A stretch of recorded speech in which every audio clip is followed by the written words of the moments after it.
Hello and welcome back to this damn fully dualistic crusade. This video is a reaction to the recent interview snippet that's now making the rounds online, where James Cameron was being interviewed by The Hollywood Reporter, talking about various things, and was asked about his recent 4K masters of his back catalog titles and the backlash they rightfully received. And said backlash was nowhere near as negative and vociferous as it should have been, and it was already pretty negative and vociferous. And he had a very flippant and dismissive and insulting response, trying to essentially sweep any criticism under the rug and act as if anyone worried about film preservation was a useless failure, essentially. And I'd like to quote this. I'll include an overlay. Again, this is a very sort of off-the-cuff, flippant, short response. It's very dismissive and is in keeping with what I think we expect from Cameron saying anything about past work or any of the masters that he seems to not really care about doing, seeing as it took decades to get the 4K masters or any sort of new master actually released of some of his most iconic back catalog titles, and then we got the horrors and monstrosities that were actually released. But to read this, The Hollywood Reporter said, so you've also had recently the 4K transfers of Aliens and True Lies that came out, not mentioning The Abyss, of course. It did get blowback in the fan community, some feeling that the image quality wasn't as high as they wanted it to be. That's an understatement. You obviously have a very high standard. Really? So I'm wondering what you thought. To which Cameron responded, when people start reviewing your grain structure, they need to move out of mom's basement and meet somebody, right? I'm serious. I mean, are you effing kidding me? I've got a great team that does the transfers. I do all the color and density work. I look at every shot, every frame, and then the final transfer is done by a guy who's been with me for years. All the Avatar films are done that way. Everything is done that way. Get a life, people. Seriously. That doesn't mention the fact that the 4K masters were done from a variety of pre-existing sources. Not all of them were 4K scans at all, such as Aliens basically applying the AI algorithms and other new processes in the new toy box that Cameron has access to essentially the master that was generated for the Blu-ray, or at least going back to the scan for that source, as comparing the Blu-ray release to the new 4K master shows that essentially just got all of this horrendous processing slapped on top of it. It doesn't mention that True Lies is coming from a older unreleased master and thus had the most amount of processing applied to it, which results in a film that no longer really looks like film, is filled with the most of the horrendous AI defect frames that people love to share online and have already become meme-worthy among the videophile and film communities in general, and that both The Abyss and Titanic had some of this processing to varying degrees, but because they were from newer but still not brand new scans, they had less of the insane processing applied that is trying to eradicate the feel as if they were even shot on film at all.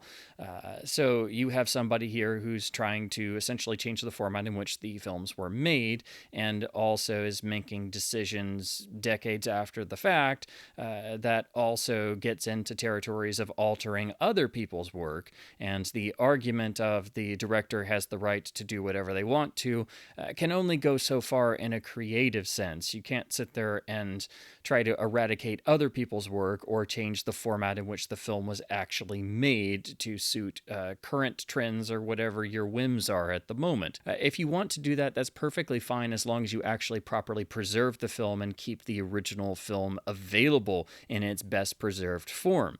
Any sort of digital transfer or video release is, at best, an approximation. You can never 100% replicate an original film experience. That's, perfectly understandable. But at the very least, you should be trying to do it as best as you can.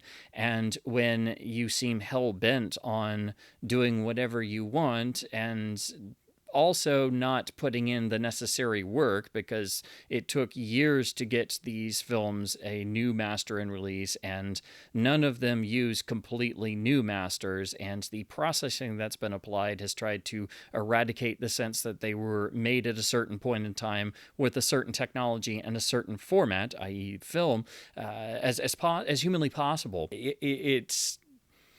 it's not doing the job. It's not actually preserving them, and it's making the newest version the only version in circulation, and it's making sure that people are only seeing a version of the film that's really a shadow of its former self, and trying to deny the fact that it was made at a certain point in time. So in terms of film preservation, this is a major setback, and my problem most of all was that this sets a bad precedent. And so when I did a video about talking about these masters, that's what got me most hot and bothered. And unfortunately, that has already come to pass. We've seen Universal, most of all, release new 4K masters of titles that do utilize AI processing and have horrendously bad examples of AI algorithms and other new technology not really understand what it's being asked to do, and causing all kinds of garish and hideous frames that are trying to eradicate the sense that a film was made on film at a certain place and time. Those being, in particular, the newer Jaws masters, such as the Jaws 3 master that has been making the rounds online with some really terrible images showing this of this new 4K master. So we're already seeing the ripple effects. That's the problem. This was already an issue in terms of how HDR is being applied to catalog titles, because catalog titles were not designed around modern technology format parameters. So it's a tightrope balancing act to walk on, but you do have to keep what I call an archival mindset. You have to try and do the best job as you can and stay out of the way, and not actually manipulate the film experience in picture or sound. So again, there's the creative argument, but that should be set alongside the fact that the film actually has to be properly preserved, and that original presentation needs to be made available and kept in circulation so people are given the choice. Because as I've also made the point, if somebody makes a new version of their own film and does all kinds of changes and doesn't keep the original in circulation, that's, trying to change and rewrite history. Which, of course, is ironic given that Cameron is doing this to the Terminator films, and the new remaster of the Terminator is forthcoming, which we're all beyond leery about, which I'll get to next. But also, it's trying to bury the original work, and if you don't present both, you're also not having the courage to put your new version alongside the original so people can compare them directly and accurately be able to see the film as originally made and released and presented, and appreciate everyone's work of the time in which the film was made, source limitations, budget limitations, technology limitations, and all. And then look at your new version. You're essentially not having the courage to put your new version and stack it up alongside a properly restored version of the original. It's also saying that inherently your work is inferior, because none of the supposed standards that Cameron is talking about are to be found in these new 4K masters. Some are better than others, but the last thing he should be doing is making a dismissive, frankly nasty comment, trying to bury any complaints, all of which are grounded in worrying about the status of film preservation and the precedent this sets. And already we have seen others starting to follow in Cameron's lead, which was my fear all along. And of course, we have the new 4K remaster and supposed restoration of the Terminator coming out later this year. It's going to have theatrical 4K DCP screenings, and then eventually what seems like a 4K UHD release before the end of the year. We've all been worried about this in the fan community, especially since the Cameron 4K masters of his back catalog titles that have long been in a silly self-imposed moratorium, essentially, came out and were these horrors of varying source materials hit with all of this ungodly processing, trying to make them no longer resemble films made at a certain point in time. But it's now been confirmed that the Terminator restoration will likely follow suit. We all kind of figured this, but it's been confirmed because it will have a new Dolby Atmos remix, which is insane because the Terminator was a mono mix film, and the 5.1 remix has already been destructive all these years. But it's been worked on by the infamous Park Road Post, so it's going to have all of the modern toys that certain people love to throw at catalog titles. So there's no telling what it's going to look like, but all we can really assume now that it's been confirmed that it will be a Park Road Post worked on master and have a brand new Atmos remix is that it's just going to follow suit with these and perhaps go even further because it is ostensibly an entirely new workflow. Although that's debatable given what happened with these other films, so it's possible it's not even an all new workflow and they could just be using the previous master generated for the 2013 Blu-ray that was worked on somewhat by Lowry Digital. So we'll just have to wait and see. But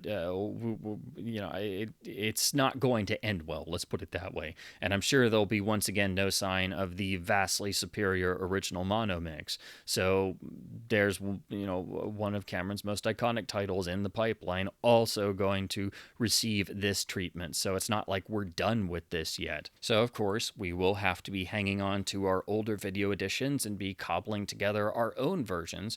For example, on the Terminator, the best, most hands-off, most unaltered version with what seems to be the best presentation of the original monomix you can get your hands on really is still the 1991 initial letterbox Laserdisc release from Image, even though that's from a transfer source that was obviously, it seems to be maybe even a release print or an interpositive or something because it does have Q changeover marks in it. But this is still the most hands-off iteration, or you can go for the later THX remaster. But that's really the best you can do for the Terminator for the original mono mix and having the most hands-off presentation.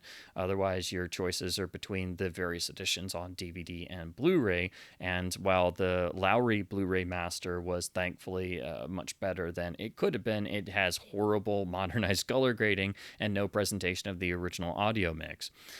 So it's kind of nuts we're still in this scenario and it just keeps getting worse, but Cameron likes to sort of push this further every time he decides to maybe look at his older films and seems to hate the look and feel of films made at a certain time shot on film, which is understandable in a sense, but that doesn't mean you can go back and try to eradicate the point in time and the manner of which you made films in the past.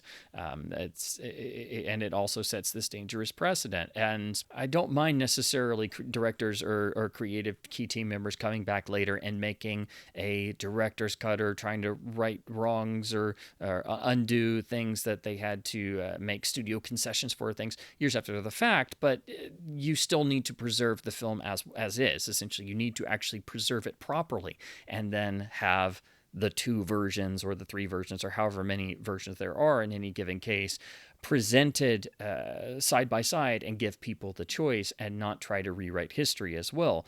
And it's not as if directors make a film entirely on their own. There are other people involved, and in a lot of cases, their work gets changed, altered, sometimes even eradicated or entirely removed.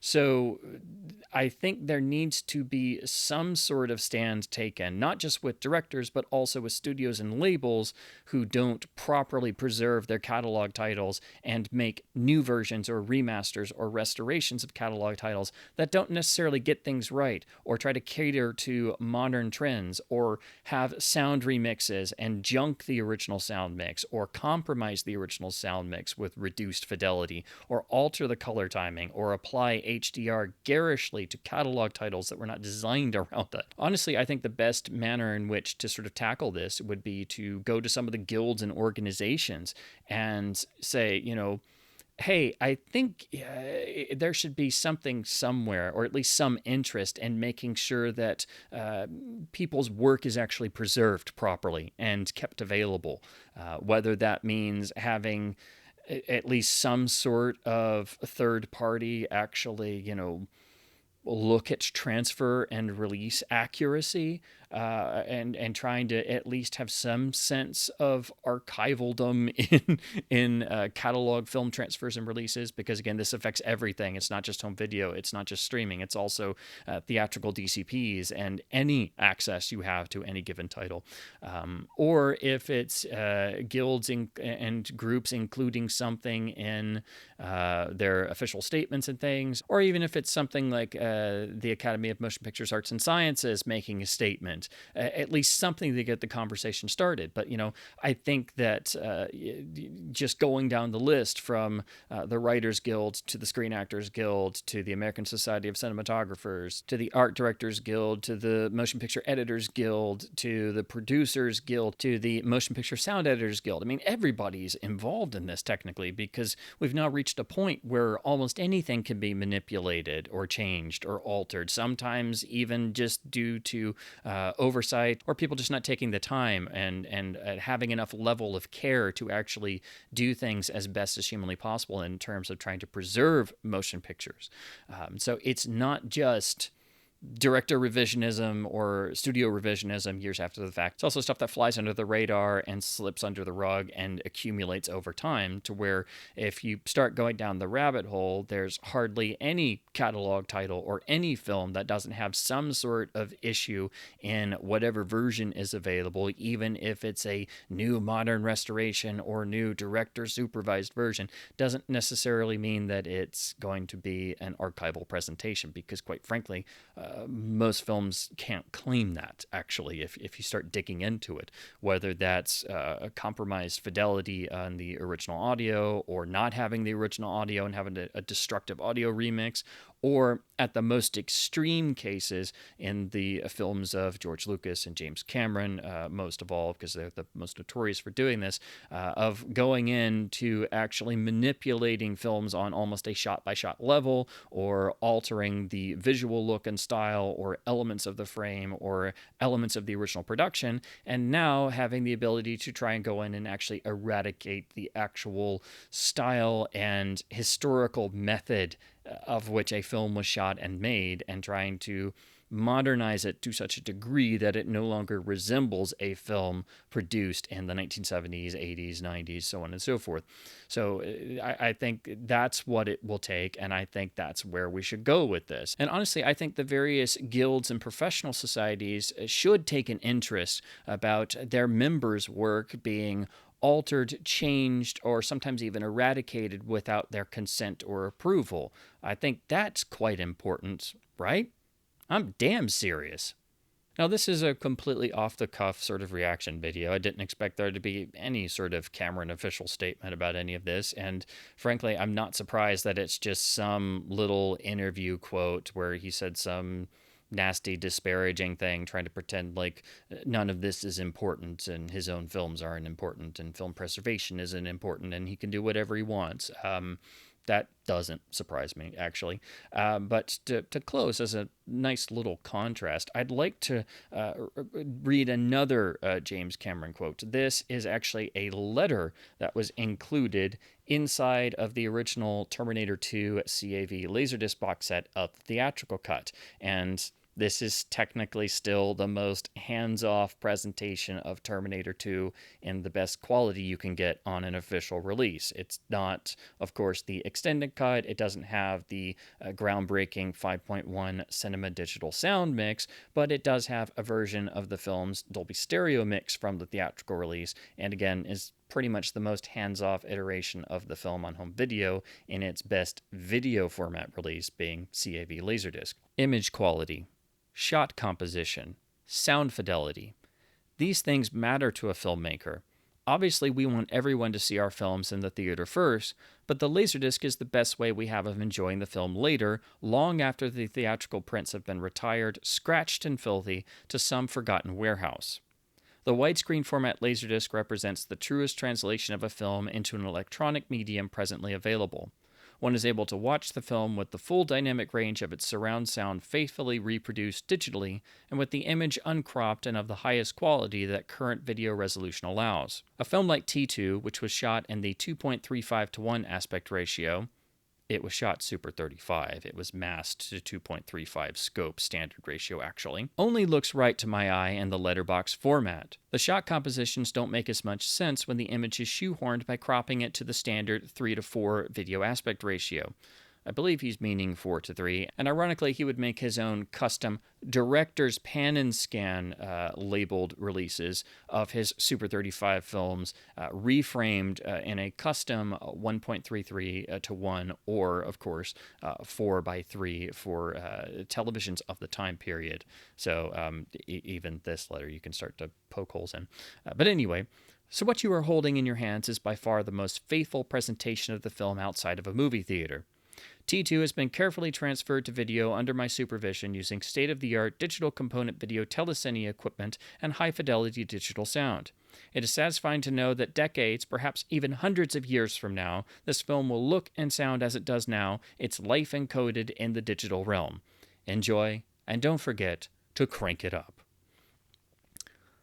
Of course, there's another issue there, but the key is that the closing, this is Cameron's own words, saying, it is satisfying to know that decades, perhaps even hundreds of years from now, this film will look and sound as it does now, its life encoded in the digital realm.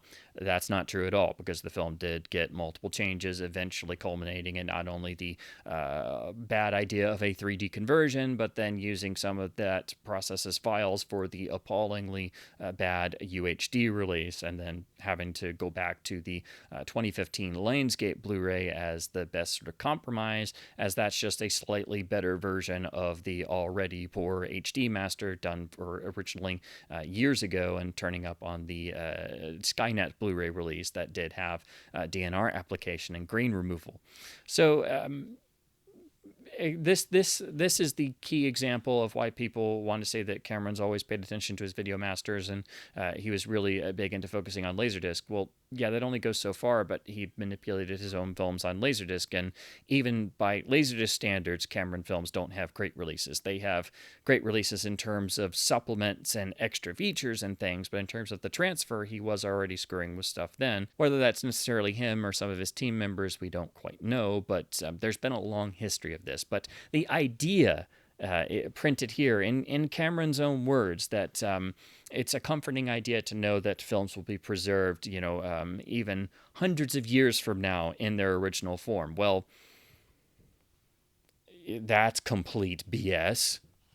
I mean, I don't know how much more clear-cut you can make. This is the most clear-cut case of film revisionism there is. And even in his own words here, he's talking about film preservation and being able to see a film as it was intended hundreds of years later accurately preserved. Well, we didn't even make it 30 or 40 years before everything went to complete crap. And even the Laserdiscs do have tweaks and changes and compromises and things done to people's whims at the time. So even they are not fully accurate representations, even within standard definition video formats. So this mess only continues, but I think this is a perfect contrast to somebody, I guess at the time, sort of at least having the right idea and at least speaking as if they cared about film preservation, to now when we all accurately decry the appalling treatment given to his back catalog on these 4K masters and the precedent this has set that is now being followed by some in the film industry, and how destructive this is to films and setting back the cost of film preservation.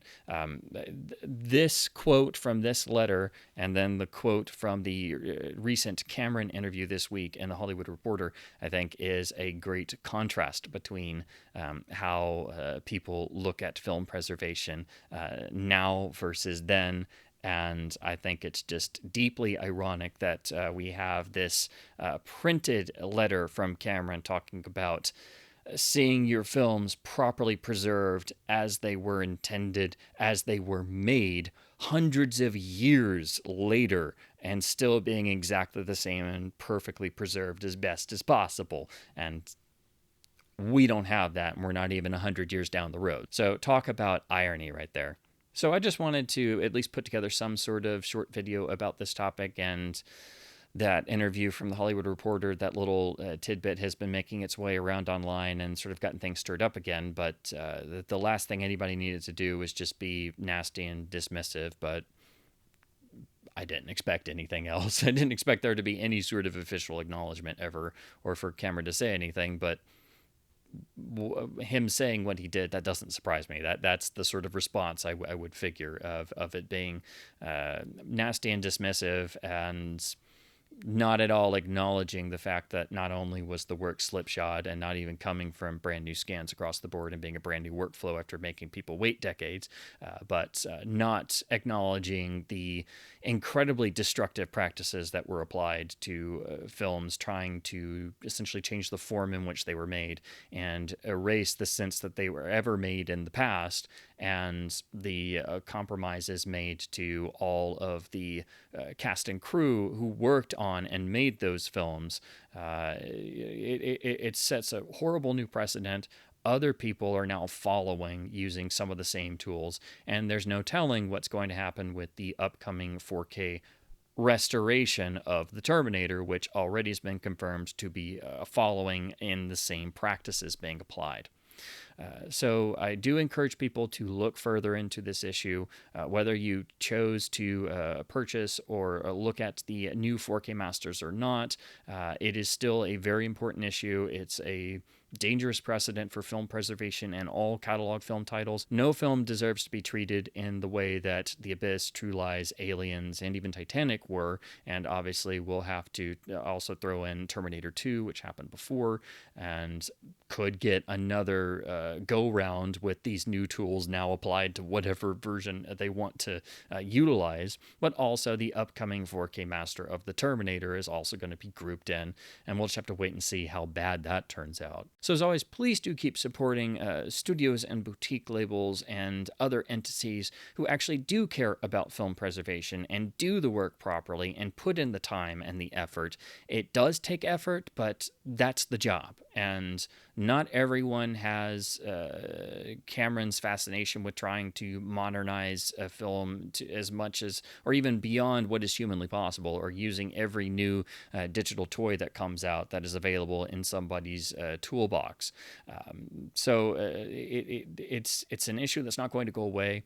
But this has opened a whole new can of worms, and the last thing we needed is somebody just having an off-the-cuff, nasty, dismissive statement and acting like none of this is important. So the problem is that other people and studios and entities are already starting to use AI algorithms and various new tools to try and manipulate films further, or try and get around actually putting in the effort and doing the work properly and preserving the cultural heritage that they are entrusted with. So I had to put something into video form. Obviously, it's just a short comment, but I think it's important to analyze this further and keep the discussion going. And we'll all basically reconvene when the 4K master of the Terminator drops later this year, and probably be commiserating once again. So as always, please do keep supporting studios and boutique labels who actually do care and do a proper job of film preservation, because in doing so, you're able to ensure both physical media and film culture survive and thrive. And as always, thank you ever so much for watching.